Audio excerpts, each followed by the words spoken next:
inyong mga nakikinig sa oras na ito. No? At ating pong muling pagsasalo-saluhan ang salita ng Diyos. At nabanggit ko po ng mga nakaraang paghahayag ng salita ng Diyos, no? Sa ating pong mga preaching, na lagi po nating ilagay sa ating isipan, sa ating puso, ang tatlong bagay na ito. Tatlong bagay po na maaari po nating isagawa sa ating mga buhay. Ano po, na tayo po ay magtiwala sa salita ng Diyos. Una, ano po, pagtiwalaan natin ang salita ng Diyos. At pangalawa po, matutunan po natin ang makinig. Trust, listen, and obey. Tatlong mahalagang bagay po ito na nabanggit sa Biblia po, sa salita, sa banal na kasulatan, na po ang magtiwala sa salita ng Diyos. Sa Panginoon tayo nagtitiwala. At pinapakinggan natin ang kanyang mga salita. No? At ito po ay ating sinusunod sa ating mga buhay. Yan po ay mahalaga sa mga taong nakikinig. At makikita niyo po sa inyong screen, ano po, ang title,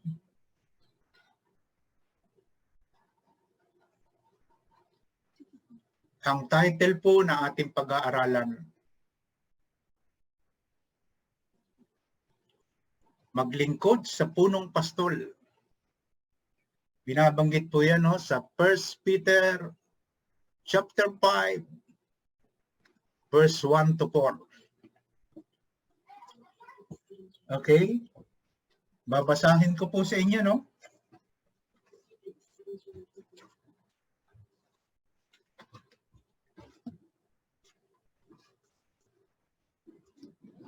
Babasahin ko po, tuloy lang po tayo, no?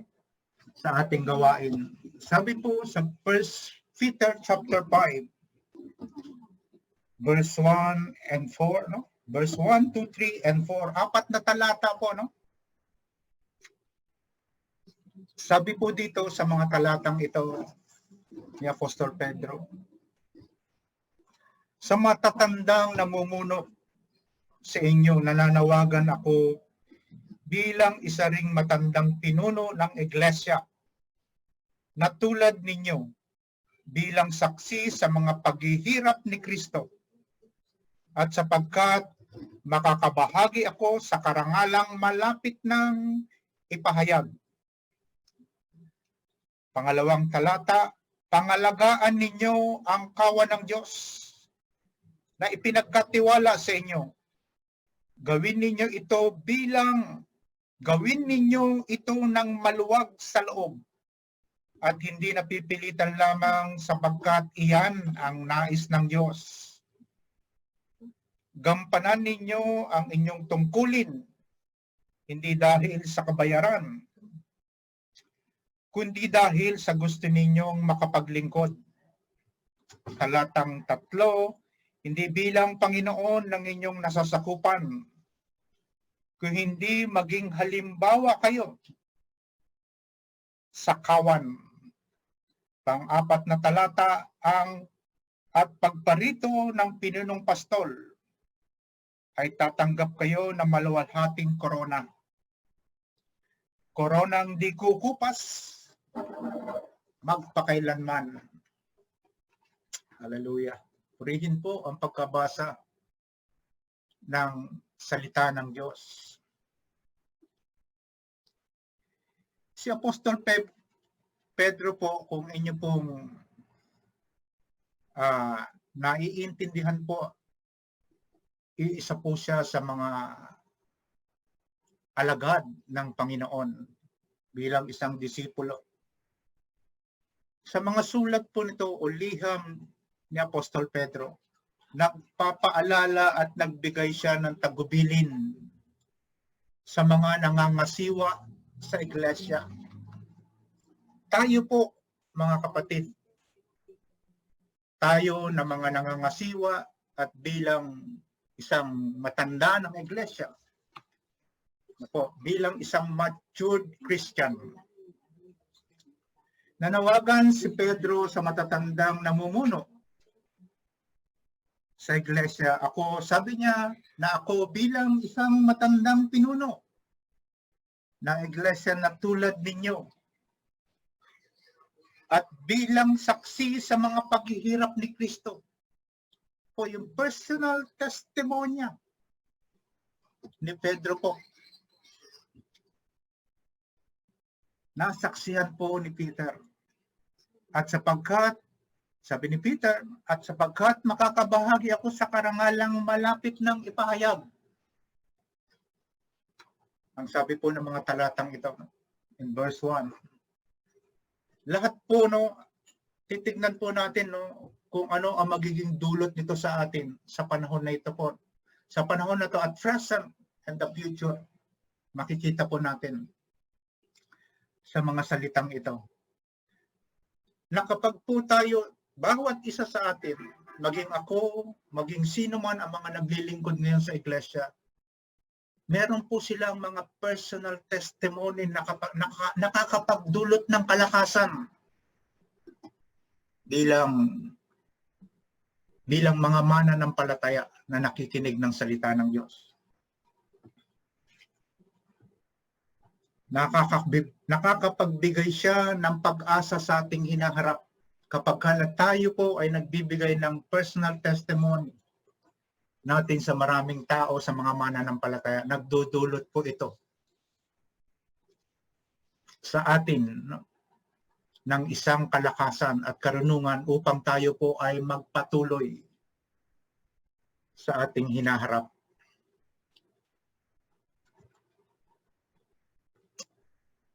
Binabanggit po dyan sa mga talatang yan, mga kapatid. Yan po yung binasa natin, Pagmasdan po natin, tutuloy-tuloy ko lang po.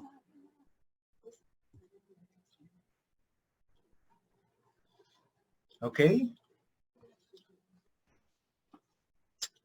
Praise the Lord, Nagkaroon lang po ng interruption po, Pasensya na po kayo. Tignan po natin kung ano po naging pananaw ni Apostol Pedro sa mga talatang ito na kanya pong liham na isinagawa po para maipaabot sa mga mananampalataya sa iba't ibang bahagi ng daigdig. Tinignan ni Apostol Pedro ang Panginoon na katulad ng isang punong pastol.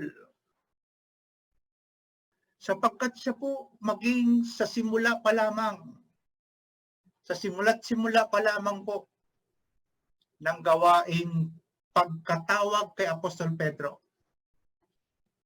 Ginabayan na po siya ng ating Panginoong Hesus. Naroon po na siya'y turuan, naroon po na bigyan siya ng kalakasan, maging sa pananalangin po, tinuturuan siya ng ating Panginoong Hesus.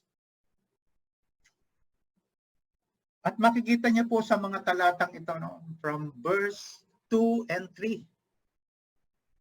Okay? At sa aklat po ng mga awit na po, medyo sundan nyo lang po ako mga kapatid para mas mapalakas natin ang testimonyang ito patungkol po sa salita ng Diyos. At maging po kay David, naputawi sa labi ni David, sa aklat po ng awit kabanata 23. Sinasabi po doon, sa mga talatang iyon, na namutawi sa labi ni David, si Yahweh, ang aking dakilang pastol.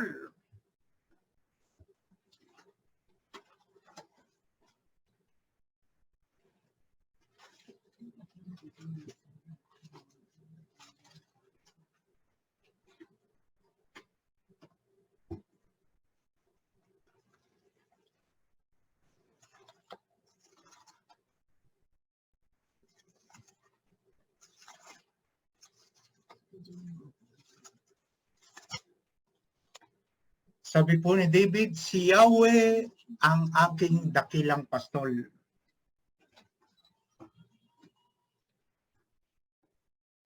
Pakinggan po natin ang salita ng Diyos. Si Yahweh ang aking dakilang pastor, hindi ako magkukulang. Pakinggan po natin ang mga talatang ito. Na punong-puno po, punong-puno ito ng pangako ng Panginoon. Pinahihimlay niya ako sa luntiang pastulan.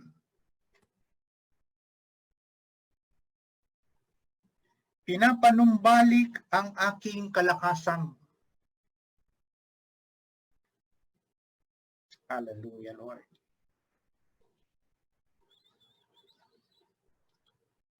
Upang aking parangalan ang kanyang pangalan. Talatang 4, dumaan man ako sa madilim na libis ng kamatayan. Wala akong katatakutan pagkat ika'y aking kaagapay.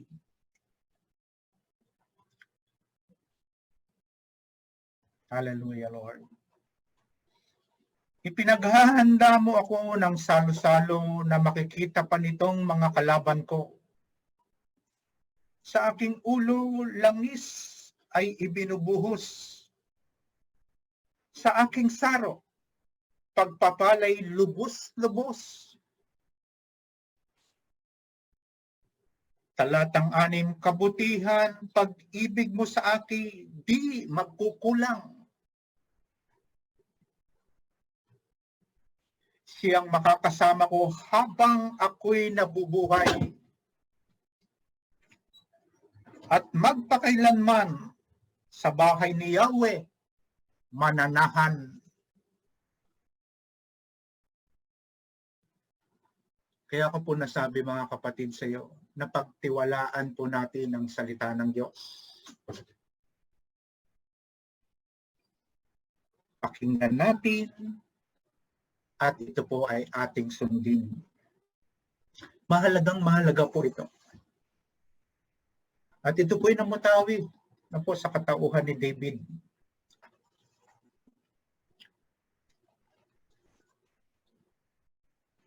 Sige po, tuloy lang po tayo.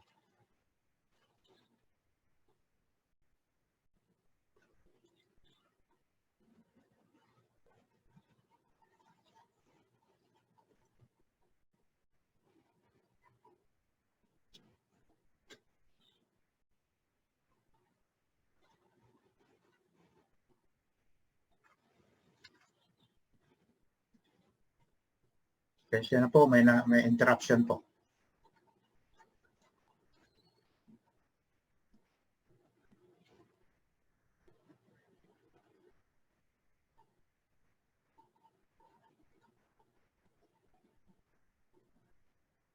Yan po, no? Nabasa natin, no po?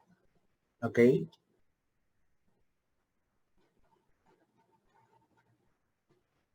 Okay. Salamat po, ano? Lumabas po sa screen.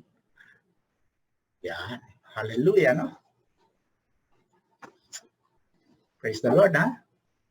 Kung magmamasdan niyo po, no? Binanggit po ito, no? Binanggit to sa ibang mga libro po, no? At maging ang Panginoong Hesus po mismo, na po, ang anak, the Son of God, ay namutawi sa kanya.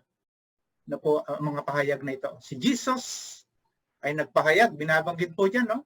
Sa John chapter 10. Sabi niya po, no? Ako ang mabuting pastol. Pakinggan po natin ang salita ng Diyos, mga kapatid. At pagtiwalaan natin to sa panahon nito po, no? Na nakakaranas tayo ng matinding dagok sa ating buhay. Wala tayong pwedeng panghawakan. Hindi natin kaya na panghawakan ang ating sarili. Ang pinanghahawakan ng mga mananampalataya po sa totoo lamang ay ang salita ng Diyos, ang mga pangakong ito ng salita ng Diyos na makapagbibigay sa atin na po ng lakas para po harapin natin ang mga darating na panahon. Iniaalay ng mabuting pastol ang kanyang buhay para sa mga tupa. Binabanggit po tayo na po tayo bilang mga tupa na naniniwala kapag narinig natin ang salita ng Diyos, na po, nakakalma po tayo. Amen? Yung mga agam-agam natin sa ating buhay ay nawawala po. In verse 14 po, tuloy lang tayo. Ako nga ang mabuting pastol. Tingnan niyo po na inulit ng Panginoon. Walang iba tayong pastol. Walang ibang nangangalaga sa atin mga kapatid, kundi ang Panginoong Jesucristo. Kung paanong kilala ako ng Ama at siya'y kilala ko, gayon din naman kilala ko ang aking mga tupa. Panghawakan po natin mga kapatid. Pagtiwalaan natin ang salita ng Diyos. At ako na may kilala nila.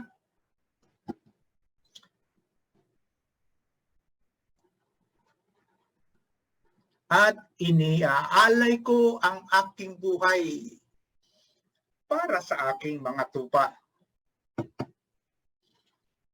Hallelujah. Purihin ka, Panginoong Jesus. Alalahanin po natin ang salita ng Diyos sa tuwina. Ibinigay niya ang kanyang buhay para sa mga tupa. Isang napakagandang halimbawa po na lingkod ng Diyos, no? Ang Panginoong Jesucristo po. Napakagandang halimbawa para sa Amang Banal na nasa langit. Naialay ang kanyang buhay para sa mga tupa. Punta po tayo sa 1 Peter chapter 2 verses 24 and 25. Sabi po dito sa mga salita ng Diyos, sa kanyang pagkamatay sa krus, pinasan niya ang ating mga kasalanan upang tayo'y mamatay na sa kasalanan. Alam niyo po no, namatay ang Panginoong Hesus sa krus para po ang kasalanan ay mapagtagumpayan ng Diyos. Tayo po no, ang mga dating makasalanan, pinatay po ng mamatay ang Panginoong Hesus sa krus. Pinatay niya po ang makasalanang pamumuhay ng mga taong nagtitiwala sa salita niya, sa salita ng Diyos. Mamuhay ng ayon sa kalooban ng Diyos sa pamamagitan ng kanyang mga sugat. Pagmasdan niyo po ang salita. Sa pamamagitan ng kanyang mga sugat, kayo'y pinagaling. Sapagkat kayo ay tulad ng mga tupang naligaw. Ngunit ngayon kayo'y nanumbalik na upang sumunod. Sabi niya, nanumbalik na upang sumunod. Kanino po? Sa ating dakilang pastol at tagapangalaga ng inyong mga kaluluwa. Kasama po ako doon. Wala pong ibang nangangalaga ng ating mga kaluluwa. Mahalaga po sa Diyos ang kaluluwa ng tao, mga kapatid. Mahalaga po. Hindi kayamanan po, hindi kailangan ng Diyos ang ating katawang lupa. Ang mahalaga po ay ang kaluluwa natin. Purihin ang salita ng Diyos. Nagbigay si Pedro ng tuntunin po, no? Ito pong tuntunin nito na ipinapahayag sa liham na ginawa po ni Pedro para sa mga iglesia.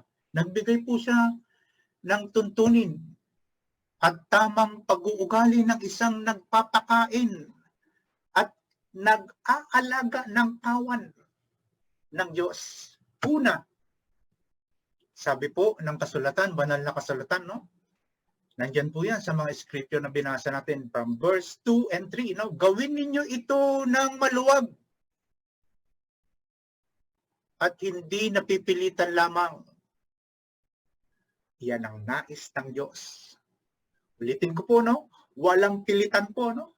Sabi niya po, gawin ninyo ito ng maluwag sa inyong loob at hindi napipilitan lamang sapagkat yan po ang nais ng Diyos.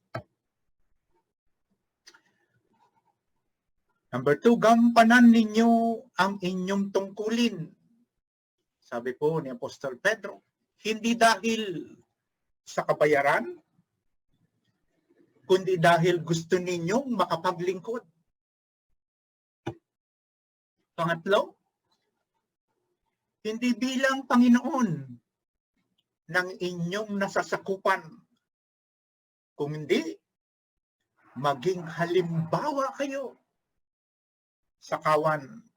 3 tuntunin na ipinapaabot po sa liham na ito ni Apostol Pablo sa mga namamahala, nangangasiwa, sa mga matatanda, yung matured Christian po. Kasi meron po mga bata sa panahon na ito na matured na ang pananaw nila sa salita ng Diyos. Kaya po nila nagagawa na maglingkod. Hindi yun po sa sarili nila, kundi yun po ang kalooban ng Diyos. Yun po ang kalooban ng Diyos, mga kapatid. Sang-ayon naman po kay Apostol Pablo na po sa aklat po ng mga gawa, kabanatang 20, talatang 28, ang sabi po, ang instruction po ng Panginoon kay Apostol Pablo, ingatan ninyo ang inyong sarili at ang buong kawan na inilagay ng Espiritu Santo sa inyong pangangasiwa. Pangalagaan ninyo ang iglesia ng Diyos na kanyang tinubos sa pamamagitan ng kanyang dugo ng kanyang anak. Hallelujah. Yung binabanggit po sa mga talatang ito na pangalagaan ninyo ang inyong sarili. Papaano natin pangangalagaan, mga kapatid, ang ating sarili? Sang-ayon po sa aking pananaw po, kaya po tayong lahat po ng mga nakikinig sa salita ng Diyos ay may kanya-kanya pong pananaw sa salita ng Diyos, may kanya-kanya understanding, may kanya-kanyang opinion tayo, na nakakapagdulot ito ng kalakasan sa atin. Paano mo mapapangalagaan ang iyong sarili? Ito po ang mangangalaga po ng ating sarili kung hindi ang salita rin ng Diyos. Pinangangalagaan tayo ng salita ng Diyos. Hindi natin kaya ito kung walang salita ng Diyos na mangangalaga sa atin. Bago natin pangalagaan ang ating kawan na ipinamahala, ang iglesia po, ang mga mananampalataya. Bago natin sila pangalagaan, kailangan po tayo mismo ay pinapangalagaan ng salita ng Diyos. Binubusog natin ng salita ng Diyos ang atin, lalo-lalo na tayo mga elders ng church, ang mga deacon ng church, ang mga nagmamature, gumugulang po ng mga Kristiyano. Yan po ang binabanggit diyan ni Apostol Pablo, pangalagaan ninyo ang iglesia ng Diyos. Kasama po ako diyan, mga kapatid, na kanyang tinubos. Tinubos po, lahat yan po. Kung makikita nyo, pag ini-imagine nyo po, lahat ng mga mananampalataya, lahat tayo ay tinubos sa pamamagitan ng dugo ni Kristo nang siya po'y mamatay sa krus. Kaya ang bilin po ni Apostol Pablo sa mga talatang ito po, pangalagaan natin, mga kapatid. Hallelujah. Balikan po natin to, na-share na po natin to sa mga nakaraan po, mga kapatid, mga nakaraan ng katatapos lang pong kumain, ng mga panahon na yon ng Panginoong Jesus at kasama niya po ang mga disipulo. Tinanong niya po si Peter, mga kapatid, sa mga talatang ito. Pagkakain nila, tinanong ni Jesus si Simon Pedro, Simon, lagay po natin yung ating sarili po, pakinggan natin, pagtiwalaan natin ang salita ng Diyos. At ito po'y papakinggan natin ng maliwanag. At sundin po natin, obey the word of God. Pagkakain nila, tinanong ni Jesus si Simon Pedro, Simon, anak ni Juan, iniibig mo ba ako? Nang higit sa mga ito. Sumagot po si Apostol Pedro, Opo, Panginoon, alam ninyong mahal ko kayo. Tugon niya, sinabi sa kanya ni Jesus, kung gayon, pakainin mo ang aking mga tupa, batang tupa. Tingnan niyo po, no? From the beginning, na po, sa simula't simula pa po, mga batang tupa tayo. Ando na po ang responsibilidad na inaatang sa atin ng salita ng Diyos. Napakainin natin ang aking mga batang tupa. Pangalawa po, muli siyang tinanong ni Jesus, Simon, anak ni Juan, iniibig mo ba ako? Sumagot si Pedro, Opo, Panginoon. Alam ninyong mahal ko kayo. Ang sabi po ni Jesus, alagaan mo ang aking mga tupa. Una po, pakainin ang mga batang tupa. Pangalawa, alagaan mo ang aking mga tupa. Ano po, lumalaki na sila. Lumulusog na sila. Nagkakaroon na sila ng sapat na kaalaman sa mga salita ng Diyos. Pangatlo po, pangatlong ulit na tinanong siya ni Jesus, Simon, anak ni Juan, mahal mo ba ako? Nalungkot si Pedro sapagkat 3 beses siyang tinanong ng mahal mo ba ako? At sumagot siya, Panginoon, alam po ninyo ang lahat ng bagay. Alam ninyong mahal ko kayo. Ngunit sinabi sa kanya ni Jesus, pakainin mo ang aking mga tupa. Hallelujah. 3 tuntunin po ang binigay po ng Panginoong Jesus sa mga namamahala, nangangalaga ng iglesia. Na po na atin po itong pakainin sa tamang panahon. Ang kita niyo po, no, sila po ay kumakain sa tamang oras. Na po, meron silang breakfast, meron silang lunch, meron sila pong dinner. Ano po, pinapalusog po, no? Ang salita ng Diyos po, ganun din mga kapatid. Kailangan po kumakain tayo. Sang-ayon po yan sa ating pagpapakain sa ating mga sarili, sa ating mga tahanan. Ano po, makikita niyo po ang istruktura ng tahanan. May tatay, may nanay, no, na mga Kristiyano at may mga anak. Na po, may mga anak at meron na rin pong mga apo. Ito po ba'y napapanahon? Na po, may mga nagtatanong po, napapanahon po ba yan? Napapanahon po ito. Na tayo po, no, bilang tayo po ay isang pamilya ng Diyos, no, na nasa ating mga tahanan. Dapat po hindi lamang physical na tayo po kumakain, nagmimerienda pa po, no. Minsan 3, 4 o 5 beses pang kumakain. Maging ang salita po ay napaka-importante po nito. Ang salita ng Diyos, no, ang spiritual na pangangailangan ng bawat isang Kristiyano. Binanggit nga po sa Matthew 4:4 po, no, hindi lamang nabubuhay ang tao sa pamamagitan ng tinapay, kung hindi sa bawat salita ng Diyos na namutawi sa kanyang labi.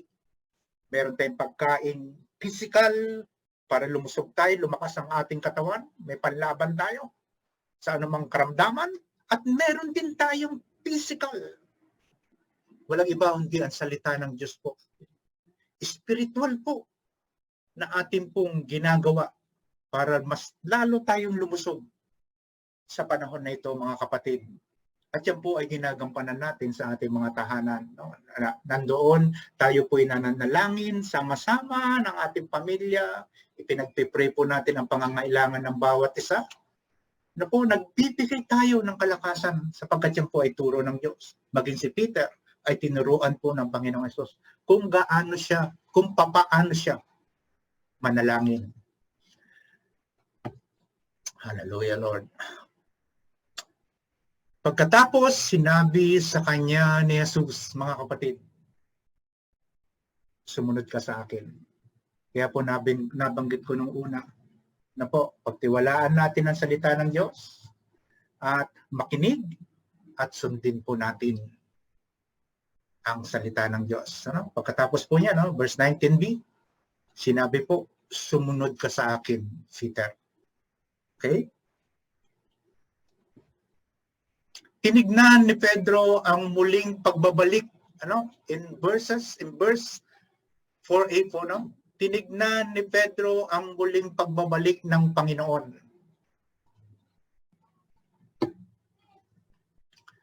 Nabanggit niya po, no, sa verse 4, at pagparito ng punong pastol. Yan po ang pinapanghawakan ni Peter, kaya po siya nagpatuloy sa ministeryong ipinamahala ng Diyos sa kanya. Number 2, maraming beses nang narinig ni Pedro ang pag-alis at muling pagbabalik ng Panginoong Hesus. In John chapter 14 po, verse 1 to 3, huwag mabagabag ang inyong kalooban. Sumampalataya kayo sa Diyos. Sumampalataya din kayo sa akin. Sa bahay ng aking ama ay maraming silid. Kung hindi ito totoo, sasabihin ko ba sa inyong pupunta ako roon upang ipaghanda ko kayo ng inyong matitirhan? At kapag naipaghanda ko na kayo ng matitirhan, ako'y babalik at isasama ko kayo upang kayo'y makapiling ko kung saan ako naroroon. Hallelujah. Mapapansin niyo po from verse 1 po ng mga kapatid, no? 2 beses pong inulit, sumampalataya kayo. Sumampalataya kayo sa Ama, sumampalataya kayo sa Anak. Suriin po natin ang salita ng Diyos. Ang nais ng Diyos, pagtiwalaan mo siya ang kanyang mga salita. At ito po yung punong-puno ng pangako ng Panginoon. Maging ang inyong pamumuhay sa panahon na ito na tayo nasa lupa, ano po, pinapangalagaan tayo ng Diyos. At binanggit niya po yan sa Psalms 23, the last verse, no? Hanggang sa kabilang buhay. Hanggang sa kabilang buhay, pinapangalagaan pa rin tayo ang magiging paglalagyan ng ating buhay. Lahat ipinaganda na po ng Diyos. Kaya po ang nais ng Diyos, magtiwala, pakinggan natin ang salita at ito po'y sundin natin, mga kapatid. Hallelujah. Nakita at napakinggan po, ito po yung mga personal testimony po, no, ni Pedro po, na makakapagdulot sa atin ng kalakasan. Nakita at napakinggan ni Pedro kung paanong nagpahayag ng salita at pangitain ang Panginoong Hesus sa aklat na ito po, no? Sa kanyang muling pagparito. Pag binasa niyo po yung aklat aklat ni Mateo po, kabanatang 24, no? Meron po itong mahaba po ito, no? Ngunit kinuha ko lang po, no? Sapagkat ito po'y pangitain, no? Na pwede niyo pong ulit-ulitin na basahin hanggang sa ipaunawa sa inyo ng Diyos ang mga talatang ito po, ng kabuuan nito po. No, pero po meron na pong siniping mga talata. Yan po, no? Andun pa rin po yun, no? Andun pa rin po yun sa aklat po ng Mateo 24. Sinipi ko po ito kung paano tayo nararapat na makapaghanda sa panahon na ito na wala po talagang nakakaalam, no? Kung ano ang mga nararanasan natin sa panahon na ito, wala pong pwedeng makaalam nito kung hindi tanging ang Ama lamang na nasa langit, ang banal na Ama na nasa langit. Even ang Panginoong Hesus, ang mga disipulo, hindi po nila alam kung ano po ang mangyayari. Pero may binanggit po rito na para tayong lahat ay makapaghanda. Hindi natin alam kung anong oras po ang pagparito ng ating Panginoon. Sabi niya po dyan sa mga talatang dyan, no? Verse 45, sino ang tapat at matalinong alipin? Hindi ba't ang ipinamamahala ng kanyang Panginoon upang magpakain sa iba pang mga alipin sa takdang oras? Pag nilay-nilayan po natin ang salita ng Diyos. Pinagpala ang aliping iyon kapag dinatnan siyang tapat na naglilingkod sa pagbabalik ng kanyang Panginoon. Naku, isang bagay po yan na ibinigay po ng salita ng Diyos. Ang manatiling tapat. Kung nakakaranas tayo ng matinding trials, karamdaman, wag po tayong iiba ng direksyon. Naku, diretso lang tayo, wag tayong kakaliwa, kakanan o atras. Yan po ang bilin ng salita ng Diyos, no? Pinagpala ang aliping iyon kapag dinatnan siyang tapat na naglilingkod sa pagbabalik ng kanyang Panginoon.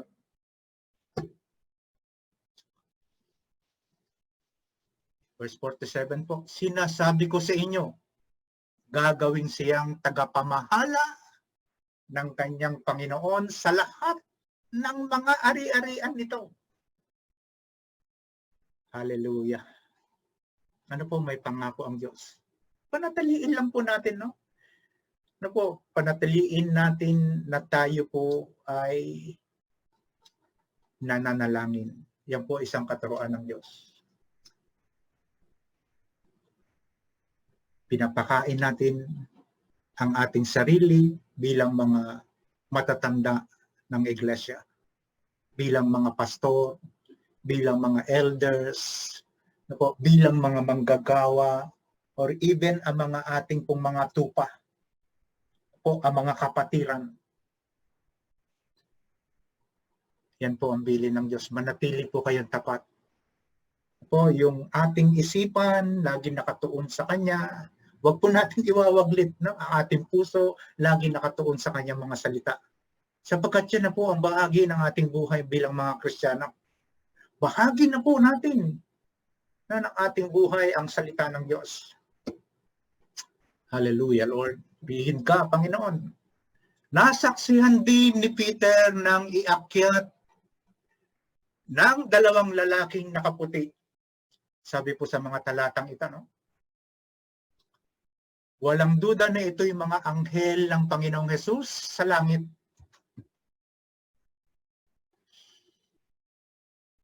Itong si Jesus na umakyat sa langit, po, mga personal testimony po, nandun sila mismo. Si Peter nandun mismo po. Ay magbabalik gaya ng nakita ninyong pag-akyat niya. Saklat po ng mga gawa, kabanatang 1, talatang 10 at 11.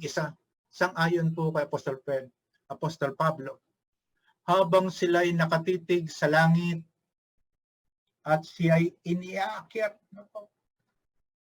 they descended into heaven. May dalawang lalaking nakaputi na lumitaw sa tabi nila. Sabi nila, kayong mga taga-Galilea. Sabi po ng anghel, bakit kayo nakatayo rito at nakatingin sa langit? Itong si Jesus na umakyat sa langit ay magbabalik gaya na nakita ninyong pag-akyat niya. Nasaksihan din ni Pedro ang pagbabagong anyo ni Jesus. Kasama niya ang magkapatid na Santiago at Juan. Nakita ng tatlong alagad, sina Moises at Elias, na nakikipag-usap kay Jesus. Tingnan niyo po yung mga personal testimony, ano po. kapag ito po ay pinalaligan natin, sinampalatayanan natin, nagdudulot po ito ng lakas sa atin para sa ating hinaharap. Na tunay na ang Diyos, na po, pinapakita ng Diyos ang kaningningan ng kanyang anyo. Po sa tatlong apostol nito. Even pa po ng Old Testament, no? Mga taong character po sa Old Testament, tulad po ni Moses, si Elias, no? Nakita niya po na nag-uusap ang limang ito. Hallelujah, Lord. In Matthew 17, verse 1 to 8. Verse 1. Pagkaraan ng 6 na araw, isinama ni Jesus si Pedro. Ganyan po, kasama ni Peter ang Panginoong Jesus at ang magkapatid na Santiago at Juan. At sila'y umakyat sa isang mataas na bundok. Habang sila'y naroon, nakita nilang nagbago ang anyo ni Jesus. Transfiguration po, no? Nagliwanag na parang araw ang kanyang mukha at nagningning sa kaputian ang kanyang damit. Katulad din po na nasaksihan na po, kung hindi po nawawaglit sa inyo, no? Na mga panahon po ni Apostol Pablo nang siya naglalakad sa Road of Damascus, nang ma-encounter niya po ang Panginoong Jesus. Isang nagningning na liwanag sa katanghaliang tapat. Na po ang nasaksihan ni Apostol Pablo. At nakita ng tatlong alagad, sila Moises at Elias na nakikipag-usap kay Jesus. Sinabi ni Pedro kay Jesus, Panginoon, mabutit naririto kami. Kung gusto ninyo, magtatayo ako ng 3 tolda, isa sa inyo, isa kay Moises, at isa kay Elias. Habang nagsasalita pa si Pedro, nililiman sila ng napakaliwanag na ulap. Mula rito'y may tinig na nagsabi, ito ang minamahal kong anak na lubos kong kinalulugdan. Pakinggan ninyo siya. Nang marinig ng mga alagad ang tinig, labis silang natakot at nagpatira pa. Hallelujah. Tingnan niyo po, no? Narinig mismo ni Apostol Pedro, Apostol John, Apostol James, ang tinig ng Ama na bumaba sa lupa at binanggit niya ang mga pananalitang ito. Ito ang anak kong kinalulugdan. Binanggit niya po ang Panginoong Jesus sapagkat in-empower na po ng Amang banal na nasa langit ang kanyang kaisa-isang anak. Ibinigay niya na po ang lahat ng kapangyarihan. Sa mga talatang iyon, mga kapatid, panghawakan po natin to. Ang mga personal testimony po ng mga tumayong alagad po ng Panginoon. Ngunit nilapitan sila ni Jesus at hinawakan. Tumayo kayo, sabi ng Panginoon. Huwag kayong matakot. Sabi niya, nang tumingin sila, si Jesus na lamang ang kanilang nakita. Purihin ang salita ng Diyos.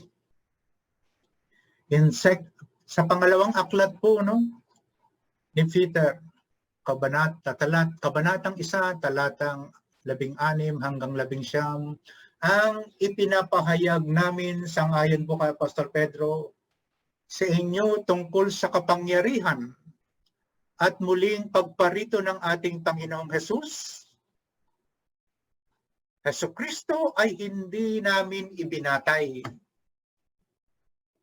sa mga alamat na kathalamang ng tao.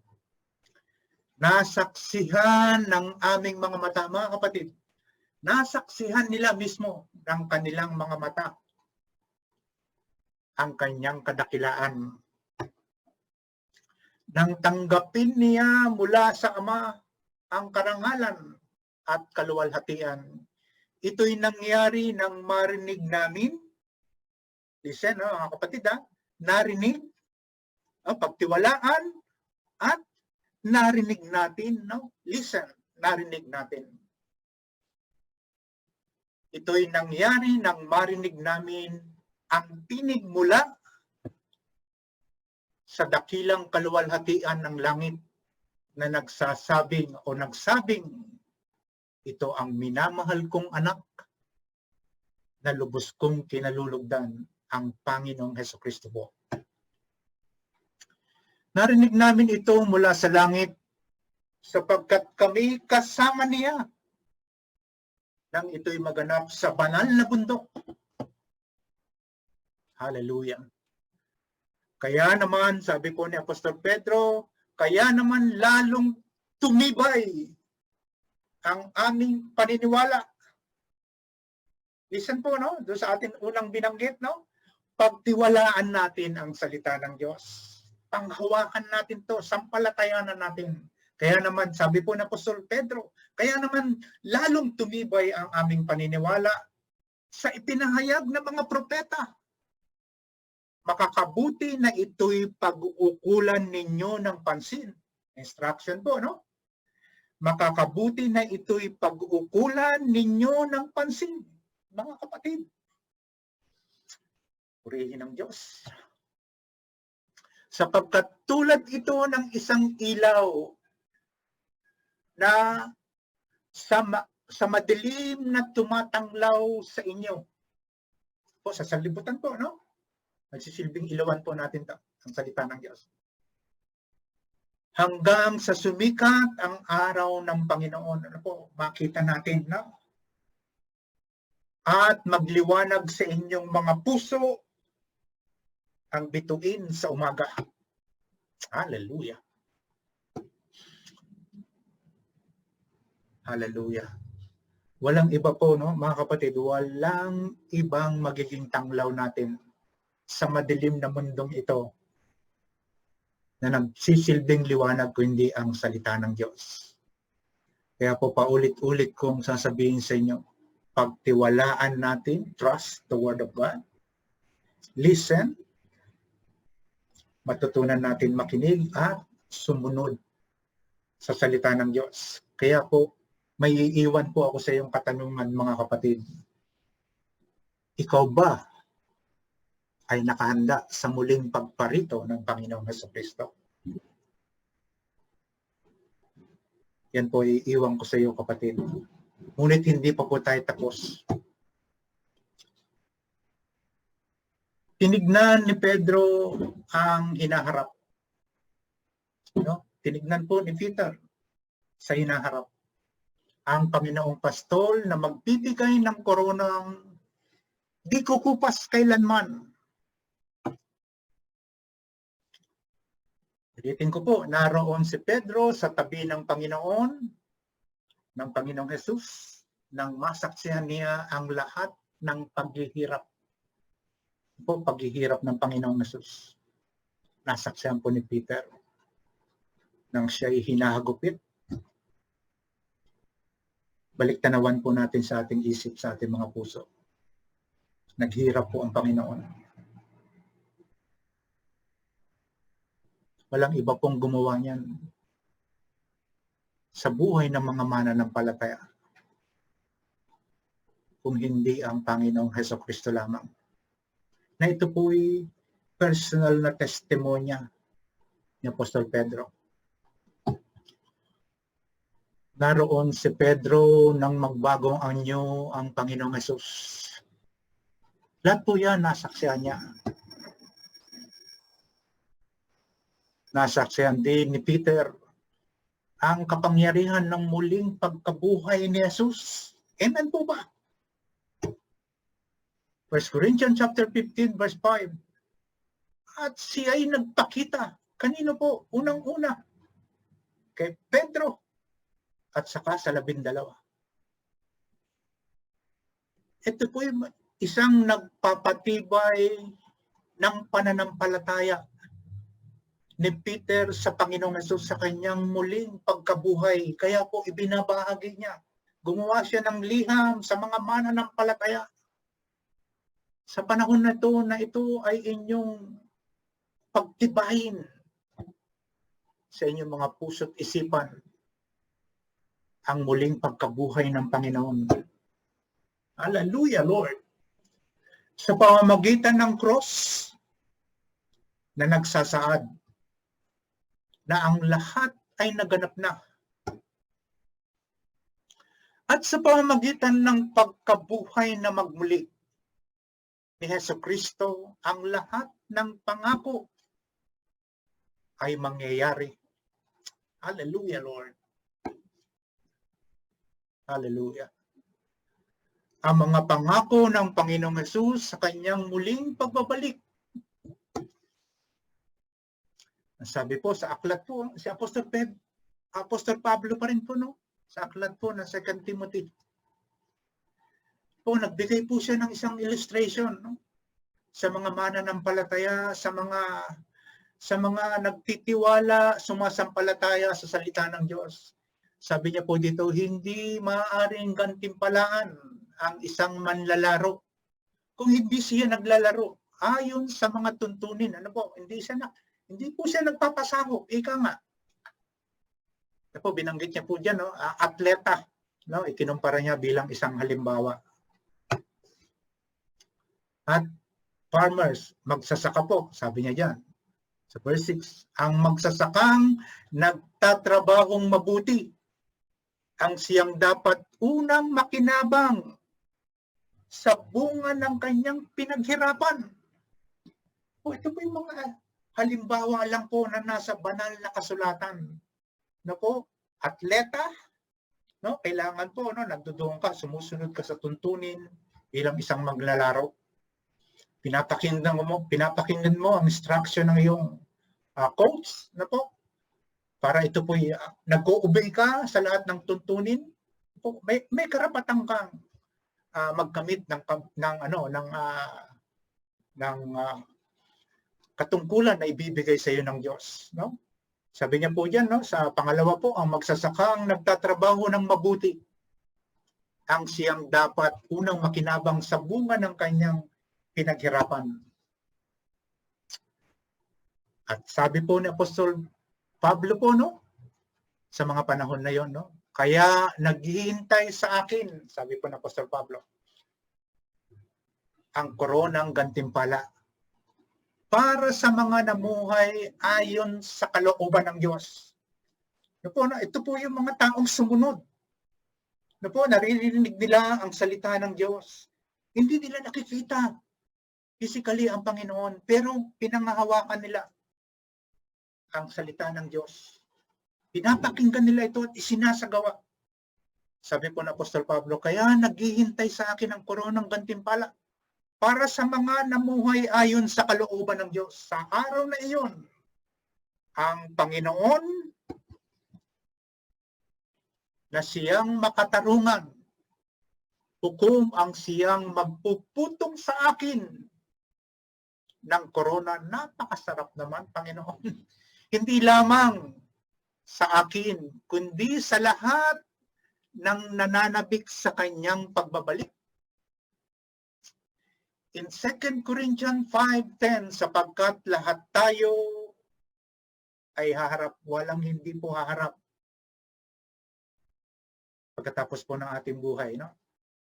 Kapag ang ating katawang lupang ito ay nilisan na natin,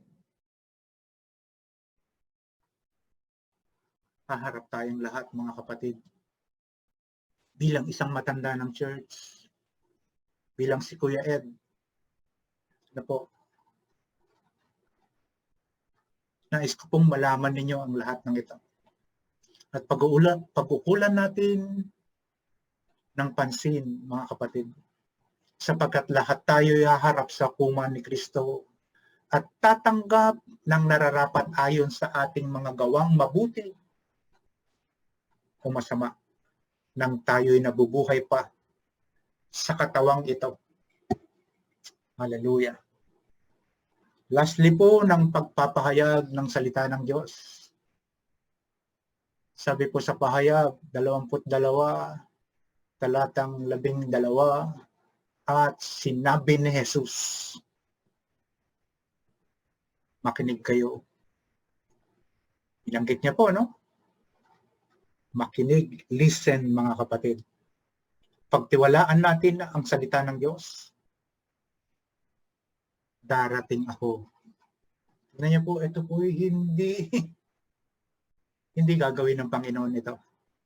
Darating at darating siya sa tamang panahon. Sabi po ng Panginoong Jesus, darating ako, dala ko ang mga gantimpalang ibibigay sa bawat isa ayon sa kanyang ginawa. Alam niyo po, pag pinagmamasdan ko to sa simula't simula pa,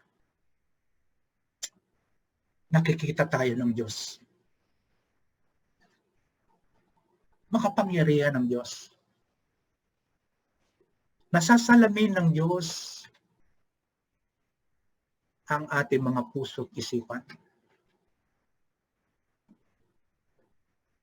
Alam po ng Panginoon. Kaya sinasabi niya po na tayo po ay maghanda mga kapatid. Although ang kaligtasan mga mananampalataya, ang kaligtasan ng Diyos ay nasa ating lahat. Pero mahalaga sa Diyos na tumanggap tayo ng mga bagay na gantimpalang ito na ibibigay niya sa atin sa tamang panahon na tayo po'y haharap sa Kanya. Hallelujah! Amen! Mahalaga ang lahat po ng salitang ito na binitawan ng Panginoon at ito po ay mangyayari sang-ayon sa kalooban ng Diyos. Hallelujah! At bilang pagtatapos po mga kapatid, ikaw, ako, tayong lahat, pagtiwalaan po natin ang salita. Makinig tayo at ito'y ating sundin. Kaya po may mga katanungan akong ipapaabot sa inyo po sa oras na ito. Ikaw, ako, tayong lahat. Kilala mo ba ang pinunong pastol?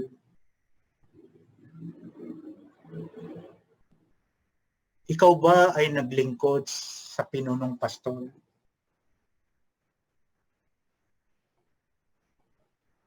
Nakahanda ka ba sa kanyang pagbabalik upang tanggapin ang gantimpala sa iyong paglilingkod? Mga katanungan po na iiwanan ko po sa bawat isa sa atin. At marami pa pong pagkakataon mga kapatid. Maraming iba't ibang halimbawa na ipinakita sa banal na kasulatan upang tayo'y makapaglingkod sa Diyos. Kung sa sandaling ito po, tayo ay hindi pa talaga nakakonect sa body of Christ na naglilingkod. May mga function po yan. May mga function po ang ministeryo po ng Panginoon. Hindi naman tayo nagkulang. Hindi nagkulang ang salita ng Diyos. Na maunawaan natin to. Pagtiwalaan mo ang salita ng Diyos. Amen?